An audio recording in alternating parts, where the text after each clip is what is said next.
디모데후서 1장 1절 2절 말씀입니다. 제가 대표로 봉독하겠습니다. 하나님의 뜻으로 말미암아 그리스도 예수 안에 있는 생명의 약속대로 그리스도 예수의 사도된 바울은 사랑하는 아들 디모데에게 편지하노니 하나님 아버지와 그리스도 예수 우리 주께로부터 은혜와 긍휼과 평강이 내게 있을지어다. 아멘. 이 시간에는 긍휼의 하나님이라는 제목으로 함께 은혜를 나누고자 합니다. 이제 오늘부터 디모데후서 말씀으로 은혜를 받게 됩니다. 그리고 오늘 말씀은 바로 디모데후서 바울이 쓴 디모데에게 쓴 편지의 첫 인사말에 해당됩니다. 그런데 우리는 오늘 본문에서 형식적이고 상투적인 그런 인사말이 아닌 바울의 디모데를 향한 그 간절한 마음을 느낄 수 있습니다. 어떻게 느껴지시나요? 저만 느끼나요? 네. 그리고 그 바울의 간절한 마음은 바로 하나님께서 오늘날 사랑하는 자녀들인 우리를 향한, 우리 성도님들을 향한 그 간절한 마음이기도 합니다. 그렇다면 바울이 편지 그리고 첫인사에 담아서 표현한 그 디모데를 향한 그 간절한 마음은 무엇이겠습니까? 디모데를 정말 사랑하고 아끼는 마음에서 나오는 하나님께 은혜와 긍휼과 평강을 간구하는 그 마음입니다. 오늘 본문이 디모데후서 첫 부분인 만큼 먼저 디모데후서의 개론적인 부분을 먼저 말씀드리겠습니다. 디모데후서는 사도 바울이 목회자 디모데에게 보낸 목회 서신에 해당합니다. 교회에게 보낸 편지 일반 서신과는 좀 차이가 있겠죠. 조금 더 개인적인 그런 이야기를 쓴 편지이죠. 디모데는 바울과 매우 가까운 동역자 중 한 사람이었습니다. 디모데는 바울이 2차 전도 여행 때 만나서 바울의 일행에 합류하게 되었는데요. 바울은 디모데를 아들처럼 여기고 있었습니다. 그래서 3차 전도 여행 때는 여행 후에 바울과 디모데가 다시 에베소를 방문했을 때 에베소 안에 거짓 교훈이 광범위하게 퍼져 있었고 그것을 발견한 바울은 디모데를 그곳에 목회자로 남겨두고 마게도나로 떠나게 됩니다. 사실 바울은 사도행전 우리가 20장 17절에서 31절 말씀 보면 이제 에베소를 떠날 때 장로들에게 자신이 떠난 뒤에 반드시 거짓 교사들이 침투할 곳을 경계하라고 그렇게 경고한 바가 있었습니다. 그만큼 바울은 에베소 교회에 늘 애정을 많이 쏟고 있었던 교회인데 그 교회를 더 생각하는 마음에 자기가 아끼는 아들과도 같은 그런 디모데를 에베소에 맡겨두고 목회자로 세워두고 떠나게 된 것입니다. 그러나 이 디모데는 어떻습니까? 20대 후반에서 30대 초반으로 보고 있습니다. 좀 연소한 나이에 그 거짓 교사들이 난무하는 그 에베소 교회를 지켜내고 목회를 잘 해나가기에는 아마 부담이 컸을 것입니다.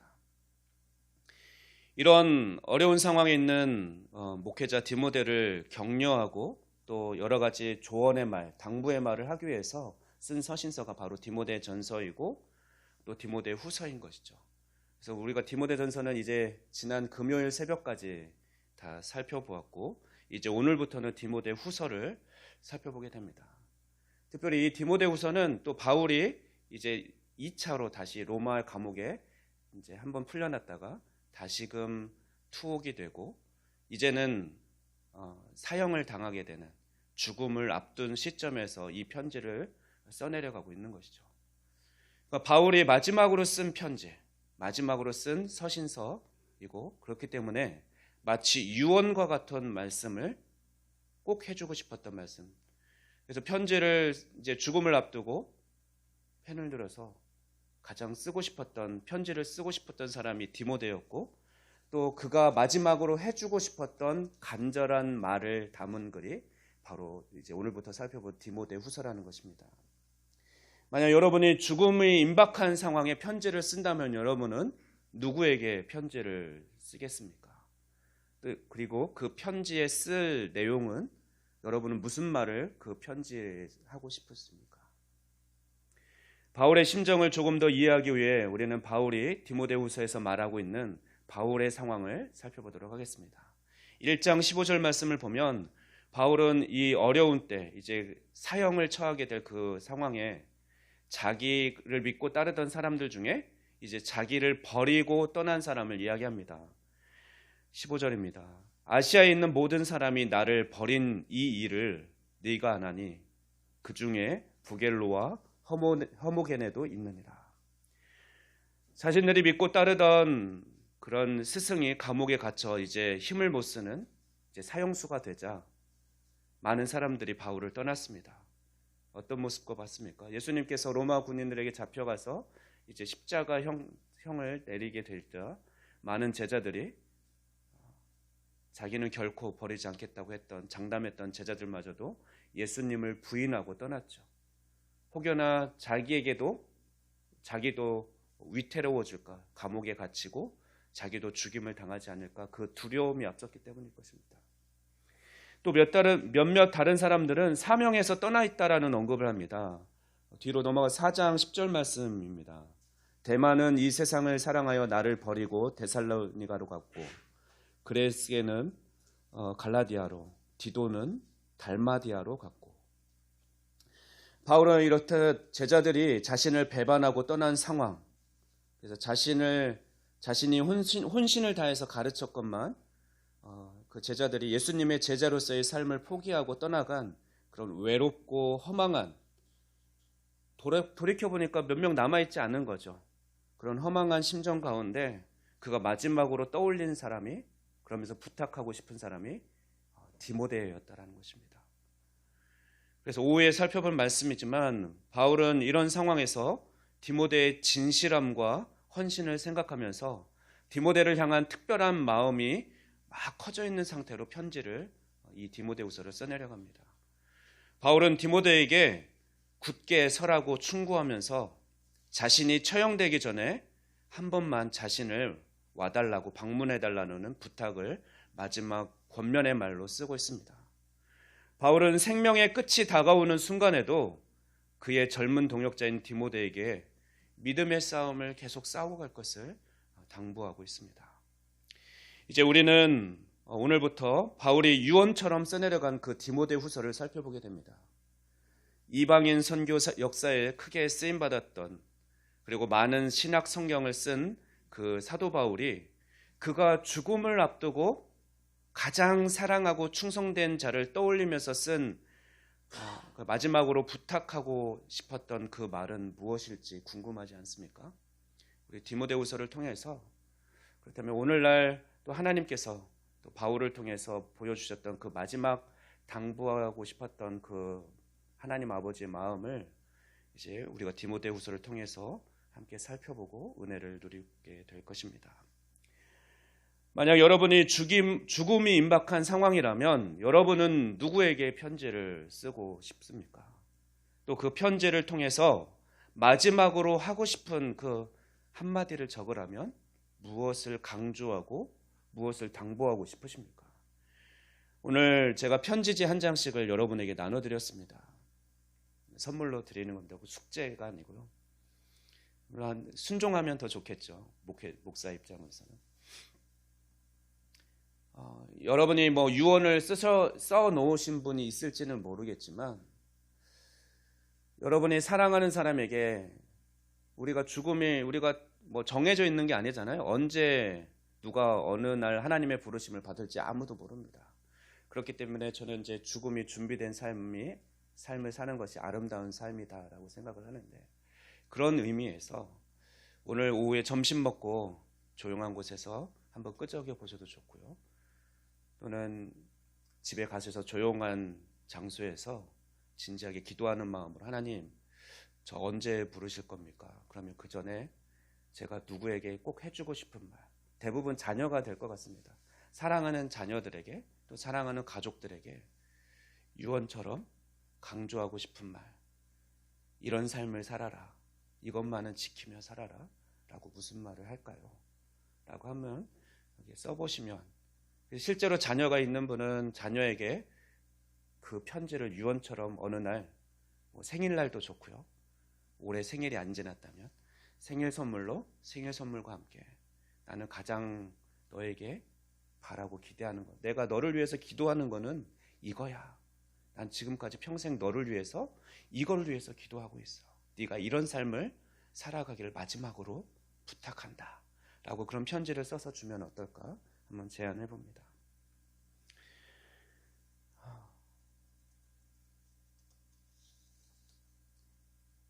저는 지난 수요일 김한태 목사님이 말씀하시는 것을 들으면서 참 부러웠습니다. 김한태 목사님이 이렇게 말씀하셨습니다. 저는 세 번 죽었다 살아났기 때문에 하나님께서 나에게 마지막으로 맡기신 사명을 생각하면서 저는 하루하루를 살아가고 있습니다. 저는 언제 죽어도 아무 문제 없도록 유언도 써놓았습니다. 저의 신체는 기증해놨기 때문에 제가 죽으면 세브란스 병원에서 가져가서 잘 처리해 줄 것입니다. 또 가진 재산이 없어서 정리할 것도 없지만 유일한 재산인 많은 책들은 동기 목사님들이 나눠 갖도록 유언에 써놓았습니다. 언제든 하나님께 부름받았을 때 아무 걱정 없이 그 하나님의 부르심에 네, 제가 여기 있습니다. 갈게요 하고 갈 수 있는 그런 상태로 이미 정리가 끝난 상태로 그렇게 살아가는 죽음이 준비되고 정리된 그 단순한 삶의 모습이 저는 부러웠습니다. 그래서 나도 주님께서 언제든지 부르시면 아무것도 걸리는 것이 없게끔 그렇게 정리하고 그렇게 준비된 상태로 살아가면 좋겠다라는 생각을 지난 수요일에 하게 되었습니다. 우리는 젊은 사람들 특히 나는 아직 젊은데 아직 한 7, 80년을 더 살겠지. 어떻게 누가 장담할 수 있겠습니까? 하나님께서는 나에게 맡겨주신 그 사명을 우리가 다 감당했을 때 하나님은 언제든지 사랑하는 당신의 자녀들을 당신의 품으로 찬양했듯이 주의 친절한 팔로 우리를 안아주실 것입니다. 여러분은 주님의 부르심에 그 준비된 채 하루하루를 살아가고 있습니까? 저는 주님의 부르심이 3번 있다라고 생각합니다.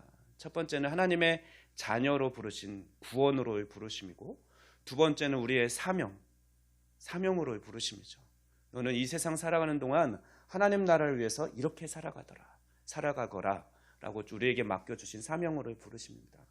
마지막 3번째 부르심은 주님 품으로의 부르심입니다. 우리가 2번째 부르심, 그 맡겨진 사명을 잘 감당했을 때는 내가 맡겨준 사명을 충성되이 잘 감당했구나. 이제는 내 품에 와서 쉬거라, 편히 쉬거라 라고 불러주신 최후의 부르심이 바로 3번째 부르심입니다. 그래서 우리는 늘 언제나 오늘 눈을 떴는데 오늘도 살았네 그러면 우리에게 맡겨주신 사명을 다 하지 않은 겁니다. 할 일이 남아있는 거죠. 그러면 2번째 사명 생각하면서 오늘도 살아가면서 말 한마디라도 자녀들에게 또는 이웃에게 만나는 사람들에게 따뜻한 말로 또 복음을 전한 하나님의 은혜를 감사하는 그 고백, 찬양의 고백을 드리면서 그렇게 하루를 의미 있게 살아가면 되는 것이죠. 그렇게 하루하루 살아가다 보면 하나님께서 때가 됐다라고 생각할 때 우리를 불러주실 것입니다. 저는 작년에 박재훈 목사님 장례 예배를 드리면서 사실 목사님이 부러웠습니다. 가족들 입장에서는 더 많은 시간을 함께하지 못하기 때문에 아마 목사님의 죽음이 안타까웠을 수도 있지만 저는 목사님께서 그의 달려갈 길을 다 마친 후에 하나님의 부르심을 받은 것이 참 부러웠습니다.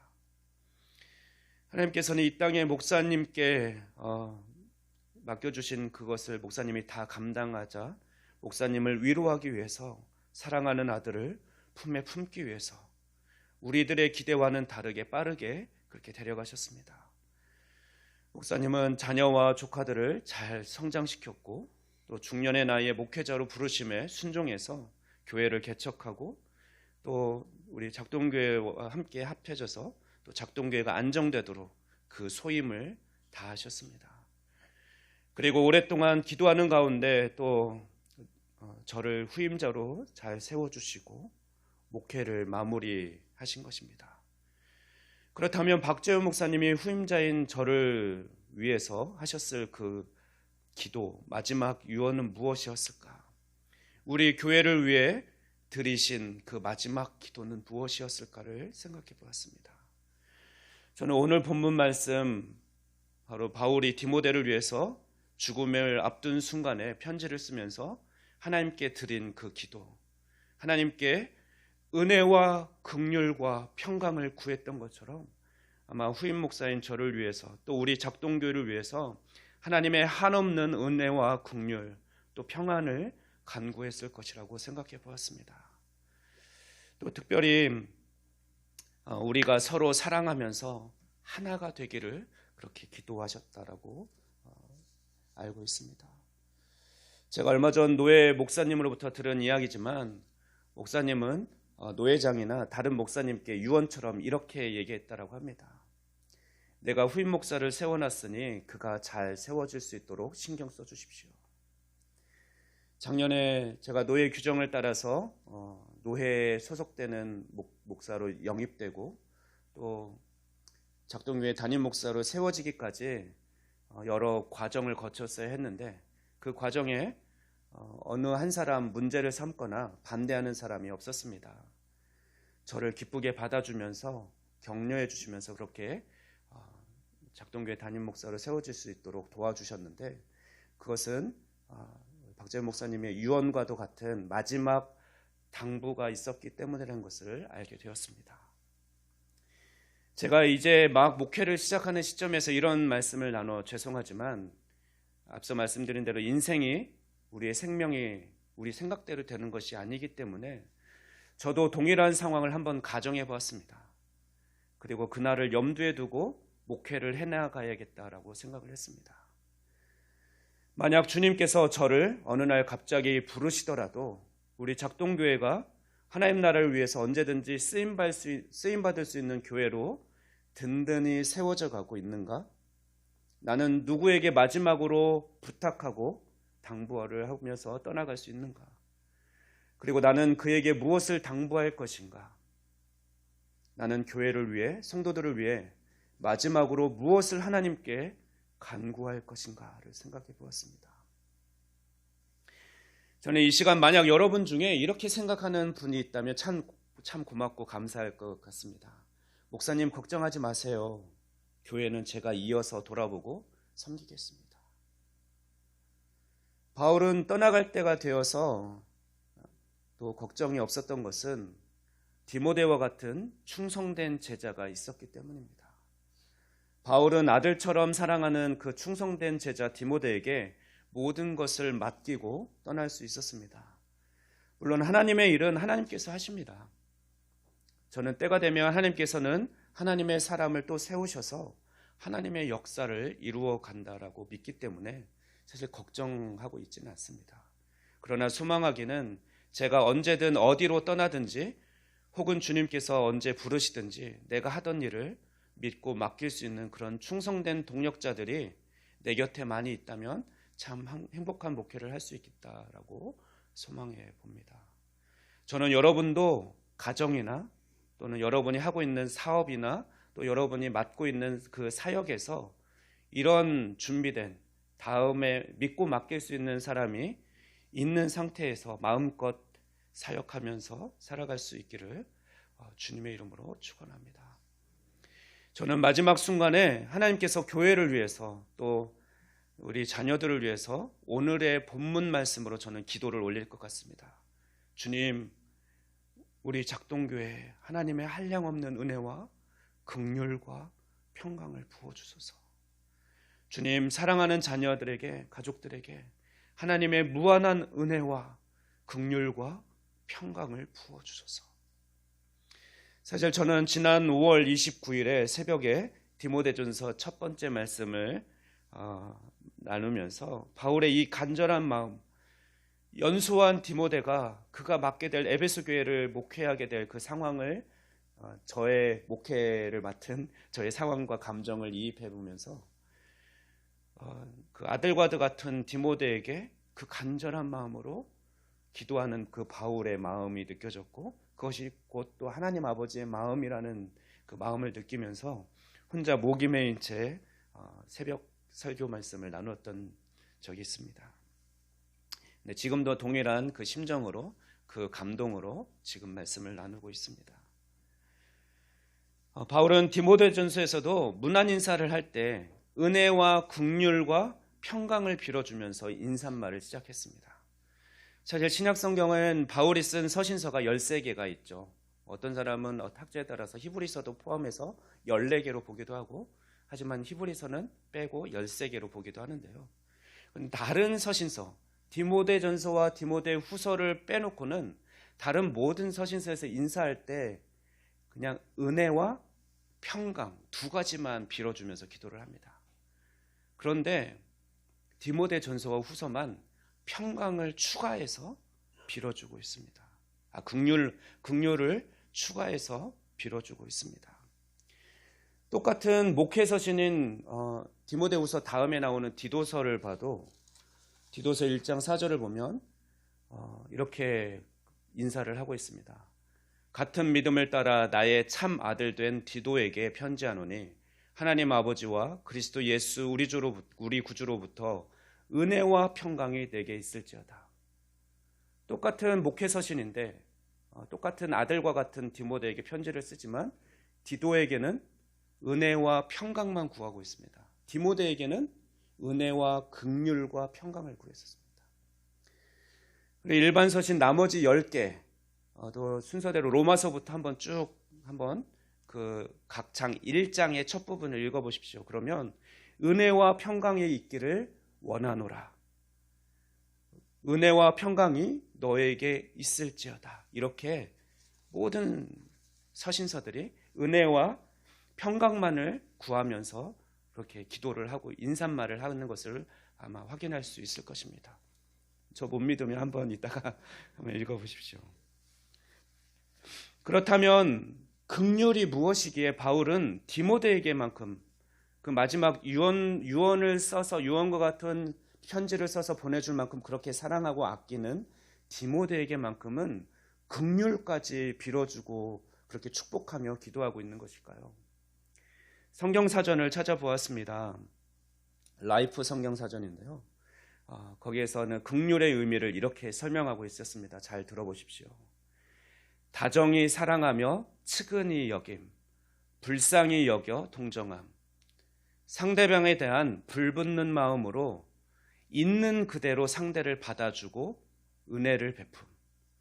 구약에서 가장 많이 사용되고 있는 그 긍휼이라는 단어로 가장 많이 사용되고 있는 히브리 단어는 라하밈이다. 이는 부모가 자녀에게, 형이 동생에게 가지는 애틋한 정을 의미한다. 따라서 가난하고 어려운 이웃에게 긍휼을 베푸는 자세 역시 부모, 형제 사이에 그 애틋한 정을 나누는 심정으로 행해져야 함을 알 수 있다. 다음으로 자주 사용되는 히브리어 긍휼은 헤세드이다. 이 말은 택한 백성과 맺은 언약에 기초한 하나님의 사랑을 나타낼 때 주로 사용된다. 이 역시 긍휼로 번역되는데 특히 호세아 선지자는 택한 백성을 향한 하나님의 사랑을 긍휼의 차원에서 다루고 있다. 그래서 긍휼은 구약 성경에서 하나님의 인자하신 모습, 또 성경 전반에 흐르는 하나님의 한량없는 사랑을 묘사하는 단어입니다. 그 긍휼의 사랑이 오래 참으시는 사랑으로, 또 예수님을 우리에게 내어주시기까지 신실하게 약속을 지키는 그 사랑으로 그렇게 표현된 것이 바로 긍휼의 사랑입니다. 아무 자격이 없는 자를 하나님의 아들로 양자삼아 주시는 사랑, 또 영원히 함께하자라고 우리를 불러주신 그 사랑, 또 늘 한결같은 은혜로 우리를 붙들어 주시고 인도하시는 그 사랑이 바로 헤세드, 긍휼의 사랑입니다. 바울은 디모데가 바로 에베소에서 이런 어려운 상황에 직면했음을 알고 있었기 때문에 그 연소한 아들 디모데가 그렇게 사역을 잘 감당해 주기를 하나님께 맡기는 기도를 드릴 때 바로 이 긍휼의 사랑으로 디모데를 위해서 축복하며 기도한 것입니다. 그리고 바울이 이제 죽음을 앞두고 마지막으로 떠올린 디모데에게 편지를 써 내려가면서도 다시 한번 이 긍휼로 디모데를 축복하면서 편지를 써내려가고 있습니다. 이렇게 긍휼을 구했습니다. 그러나 그 긍휼의 하나님의 긍휼의 사랑이 사실은 이 디모데를 위한 모든 것을 채우고 남을 것을 알기에 바울은 그렇게 긍휼의 사랑을 구했던 것이죠. 이제 말씀을 정리합니다. 바울이 사랑하는 디모데를 위해서 마지막으로 눈물로 빌어준 것은 이 하나님의 긍휼이라는 사랑이고, 이 긍휼은 복음이 전해질 때마다 함께 오늘날 우리들에게까지 전해진 하나님의 사랑입니다. 그 긍휼은 오늘날 예수님을 믿고 따르는 우리 모든 이에게 임하고 있습니다. 하나님의 긍휼의 사랑이 날마다 우리를 붙들고 있고 우리를 돕고 있습니다. 우리는 이미 하나님의 긍휼을 입은 자들이고 또 앞으로도 하나님의 이 긍휼의 사랑으로 하나님께서는 우리의 구원을 완성해 주실 것입니다. 그러므로 우리는 오늘도 하나님의 긍휼하심을 신뢰하고, 그렇다면 우리가 할 수 있는 것은 그 긍휼하심의 사랑이, 긍휼의 사랑이 우리를 붙들고 있기 때문에 우리는 그 사랑을 감사와 찬양으로 올려드리면 될 것입니다. 저는 오늘 설교 말씀을 준비하는 내내 송경민이 작곡한 그 은혜라는 찬양이 맴돌았습니다. 가사를 제가 한번 먼저 읽어드리고 함께 부르면 좋겠습니다. 내가 누려왔던 모든 것들이, 내가 지나왔던 모든 시간이, 내가 걸어왔던 모든 순간이 당연한 것이 아니라 은혜였어. 아침 해가 뜨고 저녁에 노을, 또 봄의 꽃향기와 가을의 열매, 변하는 계절의 모든 순간이 당연한 것이 아니라 은혜였어. 내가 이 땅에 태어나 사는 것, 어린아이 시절과 지금까지 숨을 쉬며 살며 꿈을 꾸는 삶, 당연한 것이 아니라 은혜였어. 내가 하나님의 자녀로 살며 오늘 이렇게 찬양하고 예배하는 삶, 또 복음을 전할 수 있는 축복이 당연한 것이 아니라 은혜였어. 네, 우리 함께 이 시간 은혜 찬양으로 함께 고백한 후에 말씀을 마치도록 하겠습니다.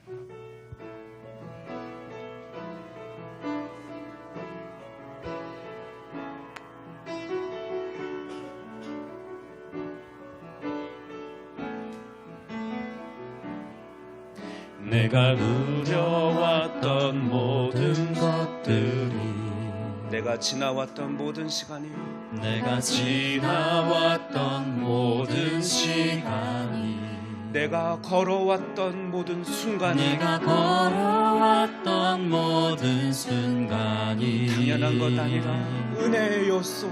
당연한 것 아니라 은혜였소. 아침 해가 뜨고 저녁에 노을,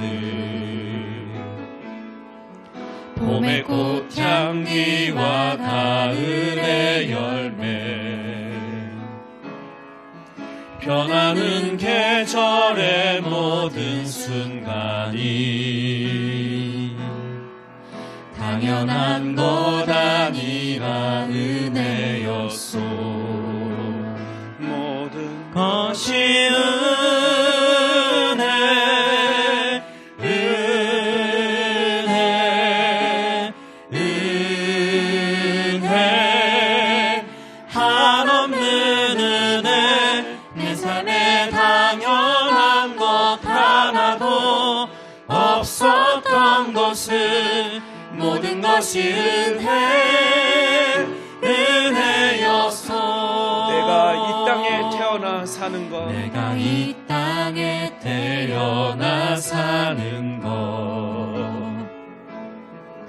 어린아이 시절과 지금까지 숨을 쉬며 살며 꿈을 쉬며 살며 꿈을 꾸는 삶, 당연한 것 아니라 은혜였소. 내가 하나님의 자녀로 내가 살며 하나님의 자녀로 살며 오늘 찬양하며 예배해야 하는 삶, 오늘 찬양하며 예배하는 삶, 복음을 전할 수 있는 축복이 복음을 전할 수 있는 축복이 당연한 것 아니라 은혜였소. 모든 것이 은혜, 은혜,